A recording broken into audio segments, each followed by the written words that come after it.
अभी तक आप लोगों ने देखा कि हम लोग यूपीएससी और आपके स्टेट पीसीएस एग्ज़ाम जो होते हैं उनके बारे में बात कर चुके हैं। और उसके बाद हम लोगों ने देखा था कि इन एग्ज़ाम को यूपीएससी एग्ज़ाम को कौन करवाता है? संघ लोक सेवा आयोग करवाता है। तो उसके बारे में हम लोग संघ लोक सेवा आयोग के बारे में विस्तार से चर्चा किए हुए हैं। अगर आपके दिमाग में कोई भी डाउट है संघ लोक सेवा आयोग से संबंधित, तो आप लोग उस क्लास को जरूर देखिए और मुझे ऐसा भरोसा है कि आपके हर सवाल का जवाब आसानी से वहाँ मिल जाएगा। दूसरा, स्टेट में आते हैं हम लोग, तो आप देखते हैं स्टेट पीसीएस हो जाता है। और स्टेट पीसीएस को कौन करवाता है? राज्य लोक सेवा आयोग के द्वारा पेपर करवाया जाता है। तो राज्य लोक सेवा आयोग के बारे में भी हम लोग विस्तार से चर्चा किए हैं। उसके बारे में आप देखिए उसका इतिहास क्या है, उसमें जो सदस्यों अध्यक्ष की नियुक्ति होती है उसकी प्रक्रिया क्या है, संवैधानिक स्थिति क्या है, कौन नियुक्त करता है, कौन हटाता है, किसे वो अपना त्यागपत्र दे सकता है, उसके काम क्या रहते हैं, इन सब पर हम लोग विस्तार से चर्चा किए हुए हैं। आज की इस क्लास में हमें यूपीएससी एग्जाम के बारे में बात करनी है। और यूपीएससी का आईएएस सिविल सर्विस की तैयारी आप लोग करते हैं या करने से पहले आपके दिमाग में कई तरह के सवाल रहते हैं, और यकीन करिए कि इस क्लास को देखने के बाद सभी सवालों के जवाब आपको मिल जाएंगे। और क्या यूपीएससी के बारे में जो भी सवाल होंगे आपके, और फिर भी अगर कुछ रह जाते हैं तो आप लोग नीचे पूछ सकते हैं आप मुझसे, और उनके भी जवाब देने की पूरी कोशिश की जाएगी। तो यूपीएससी की अगर बात करें तो आप देखते हैं कि ये हर साल आप देखते हैं कि ये होता है पेपर यूपीएससी का, और एक संवैधानिक निकाय है, बॉडी है ये, जो भारतीय प्रशासनिक सेवा हो, भारतीय पुलिस सेवा हो, जैसी अखिल भारतीय सेवा हो, भारतीय विदेश सेवा, भारतीय राजस्व सेवा, भारतीय रेलवे यातायात सेवा, भारतीय कानून सेवा जैसी प्रतिष्ठित सेवाओं की परीक्षा का करवाती है और छात्रों के अभ्यर्थियों का चयन करने के लिए बात करती है। ठीक है, अब सबसे पहले बात ये आती है, और मुझे लगता है कि हर किसी के दिमाग में ये सवाल रहता है कि भाई हमें पेपर की तैयारी करना है, यूपीएससी की तैयारी करनी है, आपकी उम्र क्या होनी चाहिए? सबसे पहले तो यही सवाल आता है ना कि हमें भैया पेपर देना है और हमारी उम्र कितनी होनी चाहिए कम से कम, और किस उम्र तक हम लोग पेपर दे सकते हैं। तो देखिए सीधी सी बात आप लोग याद रखिएगा, अगर आपकी उम्र 21 साल हो चुकी है तो आप बिल्कुल फॉर्म डाल सकते हैं। क्या कर सकते हैं? बिल्कुल फॉर्म डाल सकते हैं। और इसमें आप देखेंगे अन्य वर्ग के लिए, अलग अलग वर्ग के लिए अन्य उम्र रखी गई है। देखिए न्यूनतम उम्र तो सबके लिए समान है, 21 साल है, लेकिन जनरल कैटेगरी के लिए अधिकतम उम्र 32 साल रखी गई है। यानी कि जनरल कैटेगरी के सामान्य वर्ग के छात्र छात्राएं 21 से 32 साल तक पेपर दे सकते हैं। ठीक है, और वहीं हम लोग अन्य पिछड़ा वर्ग की बात करें तो इनके लिए 21 से अन्य पिछड़ा वर्ग के लिए 21 से 35 साल की उम्र रखी गई है। अनुसूचित जाति अनुसूचित जनजाति के लिए 21 से 37 साल की उम्र रखी गई है। 21 न्यूनतम है और अधिकतम 37 साल है। दिव्यांग रक्षा सेवाकर्मी के लिए 21 से 35 साल रखी गई है। सेवानिवृत्त के लिए अब 21 से 37 रखी गई है, और बेंचमार्क दिव्यांग के लिए 21 से 42 साल रखी गई है। तो ये तो कहानी हो गई उम्र की कहानी कि उम्र कितनी अधिकतम होनी चाहिए, न्यूनतम क्या होनी चाहिए। अब दूसरा सवाल उठता है शैक्षणिक योग्यता की, कि हमें कितना पढ़ा लिखा होना जरूरी है, हमारे पास कौन सी डिग्री होनी जरूरी है। तो देखिए कम से कम डिग्री की बात हो रही है, आपके पास एक डिग्री होनी चाहिए, आपके पास स्नातक होना चाहिए। क्या होना चाहिए? स्नातक होना चाहिए। आप लोग 10th करते हैं, 12th करते हैं, उसके बाद आपने देखा होगा कि आप लोग बीए करते हैं, बीकॉम करते हैं, बीएससी करते हैं, बीबीए करते हैं, बीसीए करते हैं, एमबीए एमबीबीएस करते हैं, बीटेक करते हैं। तो इस तरह की एक स्नातक डिग्री आपको किसी भी मान्यता प्राप्त विश्वविद्यालय से प्राप्त करनी होगी। और दूसरी बात याद रखिएगा, और यूपीएससी के लिए कोई न्यूनतम योग्यता प्रतिशत भी आवश्यक नहीं है। ये सवाल मुझे लगता है कि कई लोगों के दिमाग में रहता है और कई लोग पूछते भी रहते हैं कि हमने बीएससी की हुई है, बीए किया हुआ है, बीकॉम किया हुआ है, हमारी 3rd डिवीजन है, हमारी 2nd डिवीजन है, हमारी 1st डिवीजन है, यूपीएससी की तैयारी करनी है, कितनी डिवीजन जरूरी है। तो भाई ये क्लियर बात आप लोग याद रखिएगा, कोई प्रतिशत की जरूरत नहीं है, बस आपको पास होना चाहिए, चाहे वो 3rd डिवीजन से आप लोग पास क्यों ना हो। ठीक है, तो एक बात आप लोग समझ लीजिए, 90% जिसके अंक होंगे, 90% जिसकी स्नातक में बी मतलब आप सोचिए कि डिग्री होगी, वो भी पेपर दे पाएगा, उसे भी उतनी ही एक तरह से तुलना की जाएगी जितना कि आप देखिए 3rd डिवीजन का पेपर देने वाला हो। यानी कि समझ में आ रहा है आपकी कि बराबर वैल्यू है, चाहे वो 3rd डिवीजन पास किया हो या आप देखिए 90% प्राप्त किया हो, वहां कोई मतलब नहीं है कि आपके नंबर देखकर आपको कुछ छूट दी जाए। ये आप लोग क्लियर याद रखिएगा। यहाँ आप देखिए यूपीएससी के एग्जाम तक आपकी क्या बैकग्राउंड रही है। आप लोग हिंदी मीडियम से थे, इंग्लिश मीडियम से थे, आप देखेंगे आप फेल होते रहे हैं, पास होते रहे हैं, किस तरह से आप लोग पहुँचे हैं। आप लोग गरीब घर से हैं, अमीर घर से हैं, कैसे हैं, वैसे हैं, गांव से हैं, शहर से हैं, कोई मान्यता कोई मायने नहीं रखता है। बस भाई आपके पास एक डिग्री होनी चाहिए और वो पास होना चाहिए उसमें आपको, चाहे वो 3rd डिवीजन से हो, चाहे आप देखिए कि आप 2nd डिवीजन से हो या 1st डिवीजन से हो। 12वीं के पास आप लोग जो डिग्री करते हैं ना, उसी डिग्री की बात हो रही।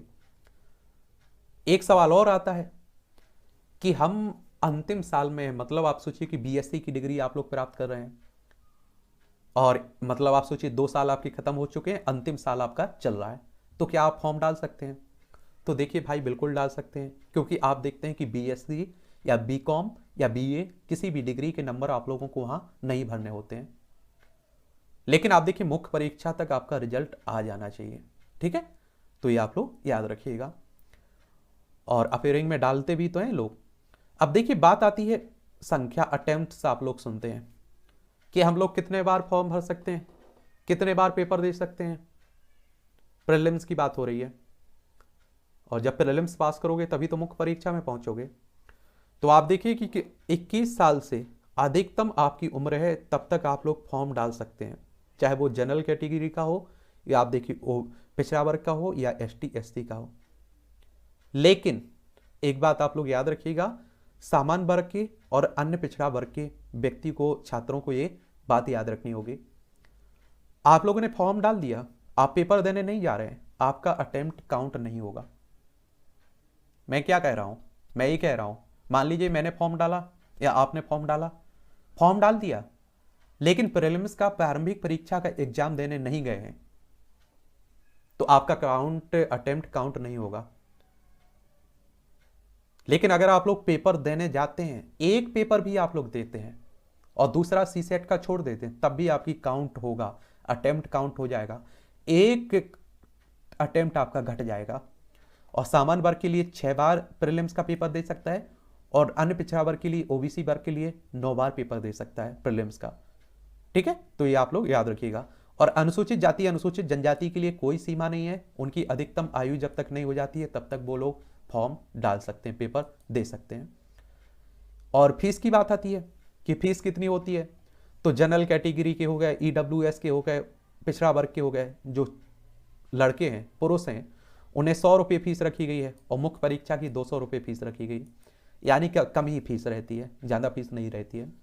और एसटी एसटी और सभी महिला उम्मीदवारों के लिए आप देखेंगे कोई एप्लीकेशन फीस नहीं रहती है, वही फॉर्म भरने वाले अगर 10-50 रुपये ले लें तो अलग बात रहती है। और आप लोग अपने घर भी फॉर्म भर सकते हैं। ए नोटिफिकेशन कब आता है इसका, यूपीएससी का नोटिफिकेशन कब आता है, तो आपको बता दूं कि देखिए हर साल पेपर होता है, ये तो आप जानते ही हैं, और इसमें आवेदन की तारीख समेत अन्य जानकारी दी जाती है किसमें, नोटिफिकेशन में। और ये नोटिफिकेशन आपको कब प्राप्त हो जाएगा, प्रारंभिक परीक्षा की तारीख से करीब 3 महीने पहले ये नोटिफिकेशन आपके पास आ जाएगा। आपको उसकी मेन साइट पर आपका जाकर देख सकते हैं। और सामान्य तौर पर प्रारंभिक परीक्षा मई जून में ली जाती है, आपको ये मालूम भी होगा। मई जून में, एक ओवरव्यू दे रहा हूं कि मई जून में लगभग हो जाती है, और सितंबर अक्टूबर में आप देखें मुख्य परीक्षा हो जाती है, और इंटरव्यू फरवरी मार्च अप्रैल के करीब हो जाता है। ठीक है, अगर आप देखेंगे इसकी मेन साइट की अगर हम लोग बात करें तो आप लोग जाएंगे तो www.upsc.gov.in पर जाएंगे आप लोग, और इस पर क्लिक करेंगे आप लोग, तो आपके सामने एक क्या रहेगा, आपके सामने एक इस तरह का होम पेज खुल जाएगा, और यहाँ आप लोग देखेंगे आपके लिए फॉर्म के लिए लिंक आ जाएगी, और यहाँ जाकर आप लोग घर में ही फॉर्म भर सकते हैं। या यूपीएससी से संबंधित आपके दिमाग में कोई भी डाउट है, कोई भी सवाल आता है, तो आप लोग इसकी मेन साइट पर जाकर देखा करिएगा, यहाँ सही जानकारी मिलती है और जब भी अपडेट होता है सबसे पहले आप लोगों को यही अपडेट देखने को मिलेगा।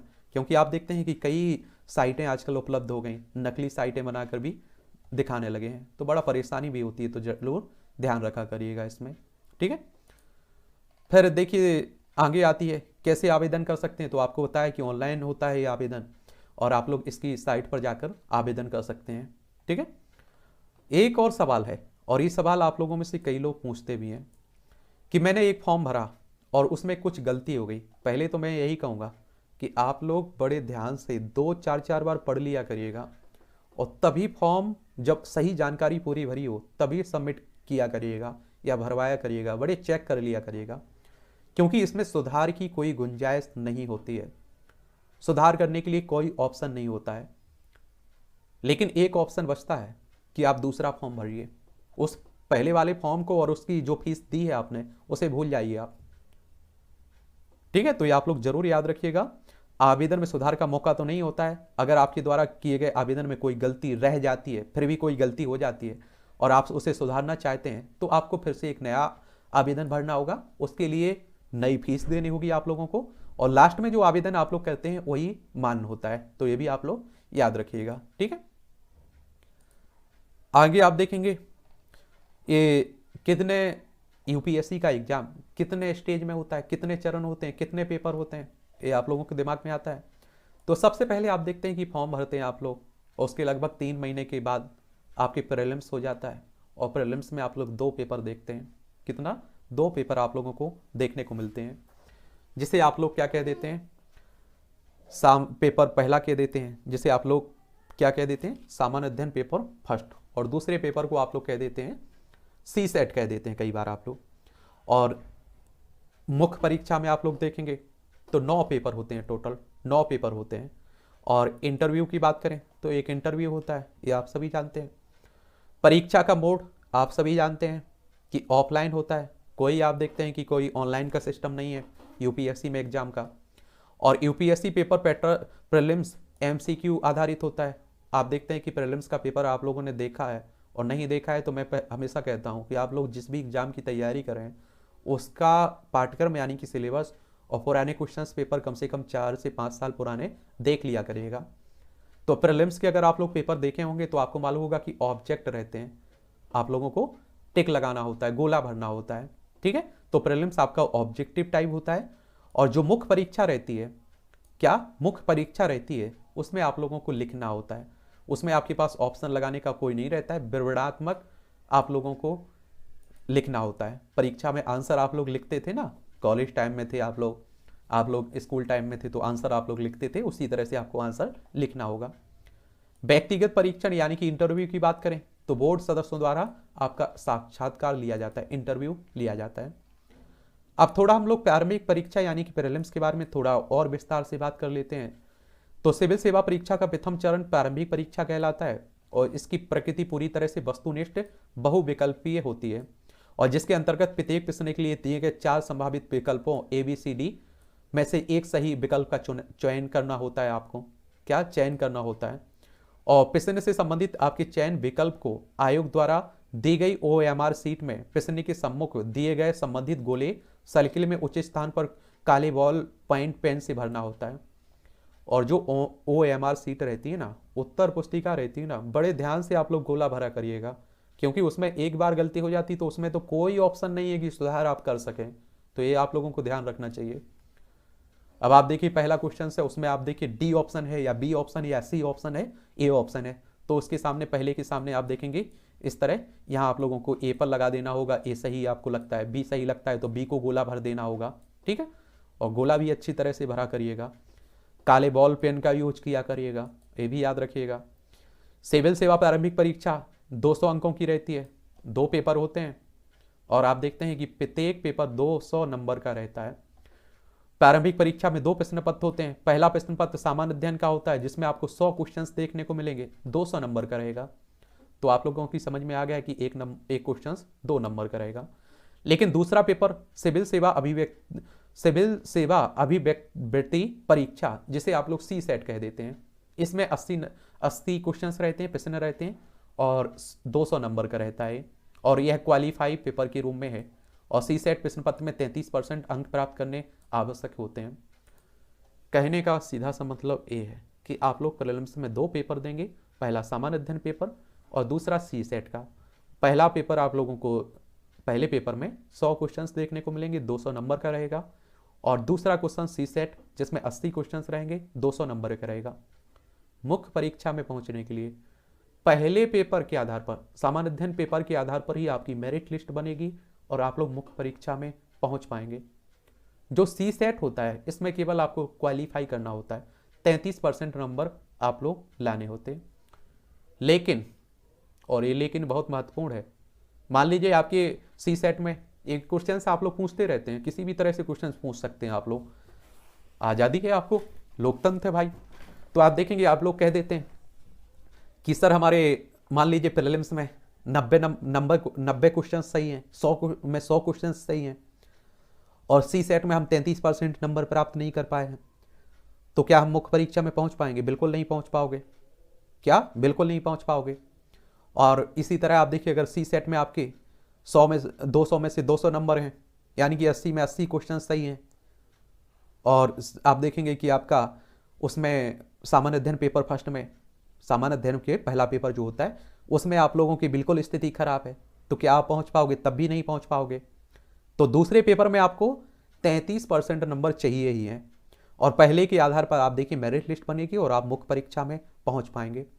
और पहले के आधार पर आप देखिए कि 48, 49, 50, 51, 52 इतने में ही आप देखिए क्वेश्चन अगर आप लोग सही कर लेते हैं तो आपका मुख्य परीक्षा में चयन हो जाता है, यानी कि मुख्य परीक्षा देने लायक आप लोग पहुंच जाते हैं, प्रीलिम्स आपका पास हो जाता है। और ये आप देखिए पड़ाव रखा गया है एक तरह से प्रीलिम्स का, कि आप प्रीलिम्स पहले पास करिए, अगर आप लोग सीरियसली तैयारी कर रहे हैं तो आप देखेंगे कि आप मुख्य परीक्षा में पहुंच पाएंगे। अगर नहीं कर रहे हैं तो पहले ही आप छटना जाएंगे, छटने के लिए एक तरह से रखा जाता है। और दोनों पेपर में आप देखिए नेगेटिव मार्किंग है, बिल्कुल है, ये आप लोगों को याद रखना होगा। अगर मान लीजिए कि आपने कोई क्वेश्चंस का आंसर दिया है और गलत हो जाता है वो, तो उसका आप लोगों को नंबर नहीं मिलेगा, साथ में ही दूसरे क्वेश्चंस से कुछ आपका नंबर काटा भी जाएगा। मान लीजिए 3 उत्तर गलत होने पर 1 सही उत्तर के बराबर अंक काट लिए जाएंगे। मान लीजिए, फिर से मान लीजिए कि आप लोग 4 क्वेश्चंस दिए गए हैं, 4 में से 1 गलत हो, क्या 3 गलत हो जाते हैं, 1 सही हो जाता है, तो उस स्थिति में आप देखेंगे ना तो उसका 1 का कुछ मिलेगा आपको, और उन 3 का वो एक तरह से नेगेटिव मार्किंग ही रहेगी कि वो 1 भी आप लोगों को देना पड़ रहा है, तो माइनस मार्किंग रहती है। ठीक है, 3 गलत होने पर 1 सही का के बराबर अंक काट लिए जाते हैं।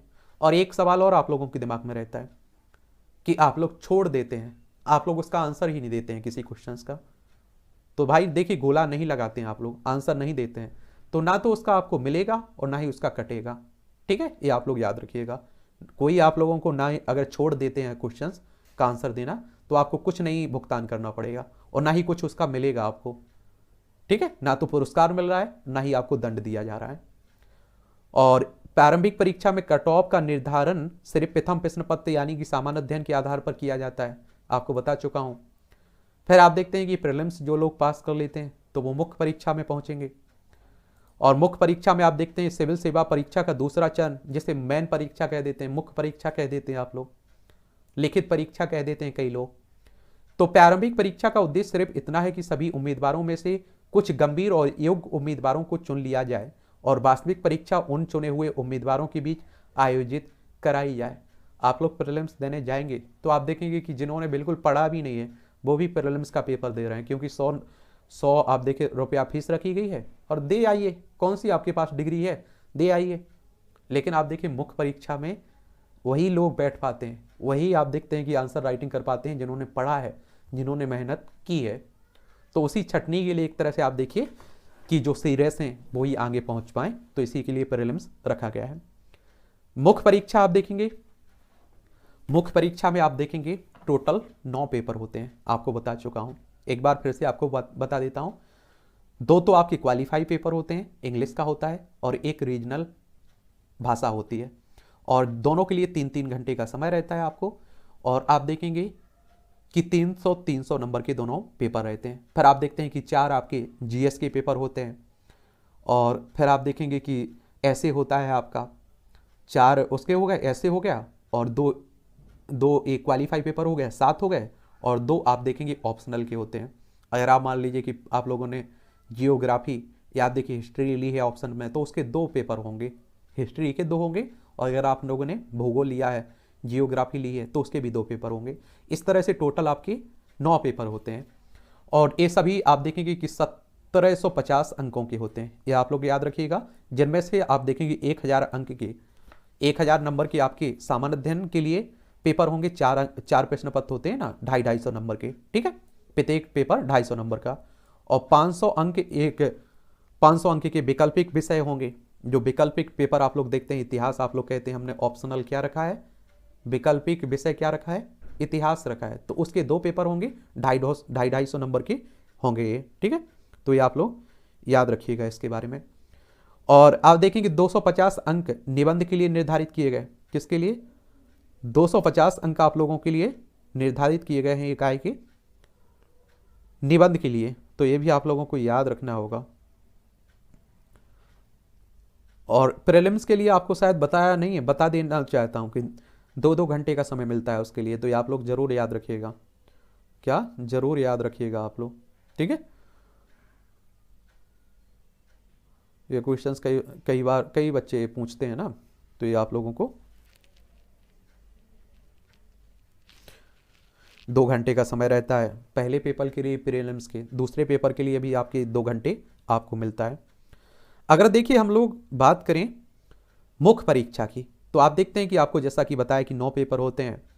पेपर पहले में आप देखते हैं कि आपका अनिवार्य भाषा होती है एक, और जो आप देखते हैं कि आपकी जो भाषाएं हैं ना, 22 भाषाएं 8वीं अनुसूची में, उनमें से एक आपको चुननी होती है, और 3 घंटे का पेपर के लिए आपके पास समय रहता है, 300 नंबर रहते हैं आपके पास।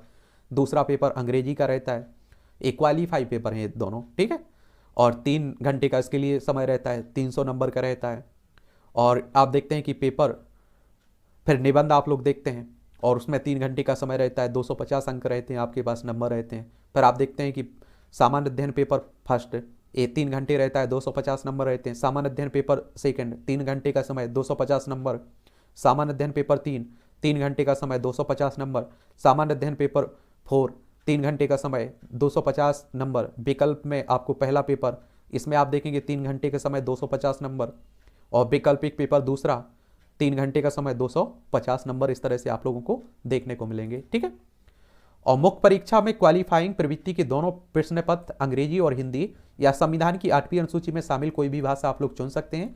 और आपको बताया कि 300 नंबर के ये दोनों पेपर आपके रहते हैं, और जिनमें न्यूनतम अर्हता अंक 25% यानी कि 75 अंक निर्धारित किए गए हैं, और इन प्रश्न पत्रों की अंक योग्यता निर्धारण में नहीं जोड़े जाते हैं।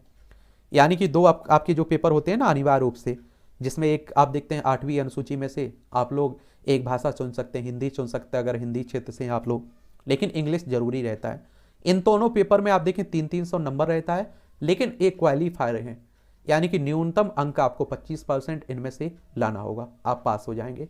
और मुख्य परीक्षा में आपके इसके नंबर नहीं जुड़ेंगे, जो फाइनल मेरिट लिस्ट बनेगी आपकी, उसमें इसके नंबर नहीं जोड़ेंगे, ठीक है।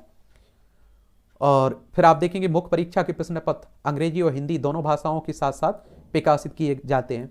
हालांकि उम्मीदवार को संविधान की 8वीं अनुसूची में शामिल 22 भाषाओं में से किसी भी भाषा में उत्तर देने की छूट होती है। केवल साहित्य के विषयों को यह छूट है कि उम्मीदवार उसी भाषा की लिपि में उत्तर लिखे, चाहे उसका माध्यम वह भाषा हो या ना हो, ठीक है। तो ये कहानी हो गई आपकी मुख्य परीक्षा की, और इसका सिलेबस क्या है, प्रीलिम्स का सिलेबस क्या है, मुख्य परीक्षा का सिलेबस क्या है, ये आने वाले समय में हम लोग एक एक करके देखते रहेंगे क्लासें। और भी आपके कोई सवाल बचते हैं तो उन पर भी हम लोग बात करते रहेंगे। वही मुख्य परीक्षा में आप देखेंगे कि अलग अलग शब्द सीमा वाले वर्णात्मक या व्यक्तिनिष्ठ प्रश्न पूछे जाते हैं, और इन प्रश्नों में विभिन्न विकल्पों में से उत्तर चुनना नहीं होता है, बल्कि आप देखेंगे अपने शब्दों में लिखना होता है। यही कारण है कि मुख्य परीक्षा में सफल होने के लिए अच्छी लेखन शैली बहुत महत्वपूर्ण मानी जाती है। और आपने देखा होगा कि आप लोगों से कहा जाता है आंसर राइटिंग करते रहिए, आंसर राइटिंग करते रहिए। फिर अंतिम पड़ाव आपका है इंटरव्यू। आपका मुख्य परीक्षा में चयन हो जाता है तो आप इंटरव्यू साक्षात्कार देते हैं। और सिविल सेवा परीक्षा का अंतिम और महत्वपूर्ण चरण साक्षात्कार है कहलाता है, इंटरव्यू कहलाता है। और मुख्य परीक्षा में चयनित अभ्यर्थियों को सामान्यतः फरवरी, मार्च, अप्रैल माह में आयोग के समक्ष साक्षात्कार के लिए उपस्थित होना होता है, इंटरव्यू के लिए। इसमें ना तो प्रारंभिक परीक्षा की तरह सही उत्तर के विकल्प दिए जाते हैं और ना ही मुख्य परीक्षा के कुछ प्रश्न पत्रों की तरह अपनी सुविधा से प्रश्न के चयन की सुविधा होती है। हर प्रश्न का उत्तर देना अनिवार्य होता है और हर उत्तर पर आपसे प्रश्न भी पूछे जा सकते हैं। हर गलत या हल्का उत्तर नेगेटिव मार्किंग जैसा नुकसान करता है। और इससे भी मुश्किल बात यह है कि परीक्षा के पहले 2 चरण के विपरीत इसके लिए कोई निश्चित पाठ्यक्रम भी नहीं होता है और दुनिया में जो भी प्रश्न सोचा जा सकता है वह इसके पाठ्यक्रम का हिस्सा होता है। दरअसल यह परीक्षा अपनी प्रवृत्ति में ही ऐसी है कि उम्मीदवार का बेचैन होना स्वाभाविक रहता है। कोई भी सवाल पूछा जा सकता है कहीं से भी। और यूपीएससी द्वारा आयोजित सिविल सेवा परीक्षा में इंटरव्यू के लिए 275 अंक निर्धारित किए गए हैं और मुख्य परीक्षा के अंकों में 1750 अंक की तुलना में इस चरण के लिए निर्धारित अंक कम अवश्य हैं। और लेकिन अंतिम चयन और पद निर्धारण में इन अंकों का विशेष योगदान भी होता है। ठीक है, मुख्य परीक्षा में आप देखते हैं और मुख्य परीक्षा और इंटरव्यू के साथ मिलकर आप देखते हैं कि लास्ट में आपकी क्या पद मिलता है, आपको सिलेक्शन होता है आपका। और इंटरव्यू के दौरान अभ्यर्थियों की व्यक्तित्व का परीक्षण किया जाता है, जिसमें आयोग में निर्धारित स्थान पर इंटरव्यू बोर्ड के सदस्यों द्वारा मौखिक प्रश्न पूछे जाते हैं और जिनका उत्तर अभ्यर्थी को मौखिक रूप से ही देना होता है। और मुख्य परीक्षा और साक्षात्कार में प्राप्त किए गए अंकों के योग के आधार पर अंतिम रूप से मेधा सूची मेरिट लिस्ट तैयार होती है और आप लोग पद पा पाते हैं कि कौन सा पद आपको मिल रहा है। ठीक है, तो इस तरह से आप लोगों को मुझे लगता है कि सवालों के जवाब मिल गए हैं। ये आप लोग फिर से कुछ सवाल आमतौर पर पूछे जाते हैं उनको बता दिया है। क्या एक पेपर देना भी अटेम्प्ट माना जाएगा? प्रीलिम्स की बात हो रही है। मान लीजिए सुबह का पेपर आप लोगों ने दे दिया है, शाम का पेपर नहीं दिया है, तो क्या आप लोग बताइए? हाँ, इसमें बिल्कुल आप देखिए, अगर आप लोग पेपर में जा गए हैं, आप लोगों ने फॉर्म मतलब कॉपी में कर दिए हैं, सिग्नेचर कर दिए हैं, सब कुछ कर दिया है, तो आपका अटेम्प्ट माना जाएगा, चाहे आप शाम के पेपर का पेपर मत दीजिएगा। ठीक है, तो ये आप लोग याद रखिएगा। और क्या सिर्फ आवेदन करने से भी यूपीएससी उसे परीक्षा का अटेम्प्ट मान लेगा? बिल्कुल नहीं मानता है, जब तक कि आप लोग पेपर देने नहीं बैठते हैं। नेगेटिव मार्किंग है या नहीं है? बिल्कुल है, नेगेटिव मार्किंग है, याद रखिएगा, ये भी आप लोग याद रखिएगा। तो इस तरह से आप लोगों को याद रखना चाहिए और ये क्वेश्चंस पूछे जाते हैं। इंटरव्यू 275 नंबर का है, आप लोगों को याद रखना चाहिए। क्या रखना चाहिए? याद रखना चाहिए। और इस तरह से टोटल आप देखेंगे कि आपके 2025 नंबर के आधार पर आपकी मेरिट लिस्ट बनती है। 2025 नंबर टोटल होते हैं मुख्य परीक्षा और इंटरव्यू के मिला के। चलिए, तो आप लोगों के कोई सवाल अगर बच्चे हैं फिर भी अगर आप देखिए इस क्लास को देखने के बाद, तो आप लोग नीचे अपने लिख सकते हैं। मुझे तो लगता है कि आपको हर सवाल के जवाब मिल गए होंगे। अगली क्लास में हम लोग प्रीलिम्स का जो पाठ्यक्रम है, सिलेबस है, उस पर विस्तार से हम लोग चर्चा करेंगे। ठीक है, एक क्लासें आपकी चलती रहेंगी हमेशा। और अगर कुछ आपके मन में डाउट है कोई और क्लास के लिए, तो आप लोग वो बता सकते हैं नीचे आप लोग। ठीक है।